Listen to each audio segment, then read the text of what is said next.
Tous les caractères ne sont pas présents sur votre clavier, mais grâce à PowerPoint 2010, vous aurez quand même la possibilité de les insérer sur une de vos diapositives.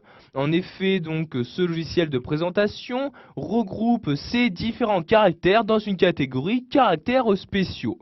Donc avant de pouvoir insérer ce type de caractère, vous allez devoir insérer une zone de texte sur votre diapositive. Je me rends donc en haut et clique ici sur l'onglet Insertion.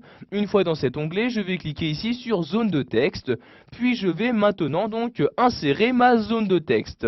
Je clique donc sur la diapositive, je maintiens le clic de ma souris et j'insère ici donc cet A ici, je lâche donc ici le clic de ma souris. Une fois ma zone de texte présente et sélectionnée, vous voyez, j'ai maintenant mon curseur qui apparaît à l'intérieur. Je vais pouvoir retourner dans l'onglet Insertion et cliquer cette fois-ci ici sur Symbole. Je clique donc ici sur Symbole et apparaît maintenant une nouvelle fenêtre. C'est dans cette fenêtre que je vais pouvoir choisir le caractère que je souhaite insérer dans ma zone de texte.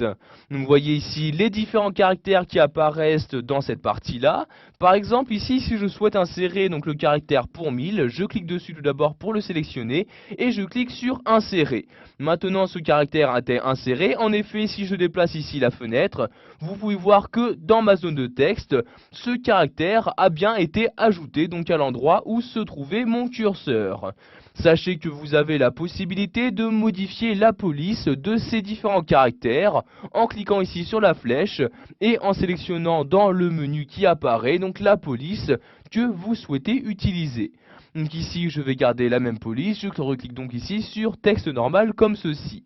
Vous vous en êtes sûrement rendu compte, il y a énormément de caractères spéciaux disponibles. C'est pourquoi PowerPoint 2010 vous permet donc de les filtrer. En cliquant ici sur la flèche, vous avez accès aux différentes catégories de caractères spéciaux. Donc par exemple, vous voyez l'alphabet phonétique, le grade étendu, les caractères de ponctuation. Si je descends ici à l'aide de l'ascenseur, j'ai par exemple accès aux différents symboles monétaires, aux flèches, etc.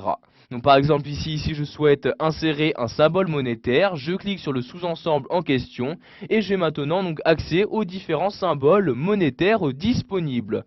Par exemple, je souhaite ici insérer celui-ci, je clique tout d'abord dessus et puis donc ensuite je clique en bas sur insérer. Vous pouvez voir que maintenant le symbole en question a bien été inséré donc dans ma zone de texte. Une fois votre caractère spécial inséré, vous pouvez fermer cette fenêtre en cliquant ici sur fermer. Donc vous avez maintenant le caractère, donc le ou les caractères spéciaux d'insérer dans votre zone de texte. Pour les supprimer, vous faites exactement comme pour n'importe quel autre caractère. Je vais par exemple ici appuyer sur la touche retour arrière de mon clavier. Voilà, vous avez appris dans cette vidéo formation à insérer des caractères qui ne sont pas forcément présents sur votre clavier.